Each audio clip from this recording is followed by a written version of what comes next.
আপনি কি জানেন বাংলাদেশের সবচেয়ে বড় গামছার হাট কোনটি?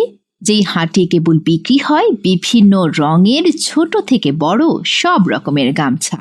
তাঁত সমৃদ্ধ সিরাজগঞ্জ জেলার পাঁচলিয়ার এই গ্রামে তাঁতিদের নিপুণ হাতে তৈরি হয় এই সব গামছা।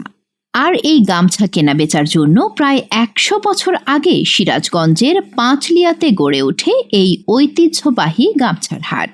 প্রতি সপ্তাহে শুক্রবার এবং মঙ্গলবার খুব ভোরবেলা থেকে শুরু হয়ে শেষ হয়ে যায় সকাল ৯টার মধ্যেই। ভোরবেলা আলো ফোটার সঙ্গে সঙ্গে নিজেদের তৈরি গামছা নিয়ে হাটে আসেন তাঁতিরা।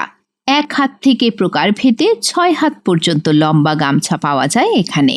পাইকারি হাট হওয়ার কারণে আপনি চাইলেও এখানে একটা বা দুইটা গামছা কিনতে পারবেন না।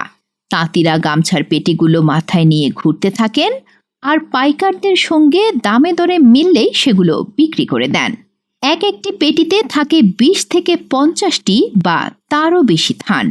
এইরকম গামছার পেটির এক একটি থান থেকে হয় ৪টি গামছা।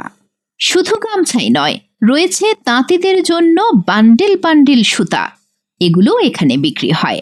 আর এসব সুতার কাউন্ট হয়ে থাকে ২০ কাউন্ট থেকে ১০০ কাউন্ট পর্যন্ত। স্থানীয় গ্রাম থেকে আসা বিভিন্ন রঙের সুতা পাওয়া যায় এখানে। এরকম এক একটি বান্ডিলে সুতা থাকে ৪.৫ কেজি করে। আর এইসব সুতা দিয়ে কেবল গামছাই তৈরি করা যায়। উত্তরবঙ্গের সর্ববৃহৎ এই গামছার হাটে বিক্রি হয় বেশ ভালো পরিমাণ। ব্যবসায়ীদের মতে প্রতি হাটে প্রায় ৩ থেকে ৪ কোটি টাকার গামছা ও সুতা বিক্রি হয়।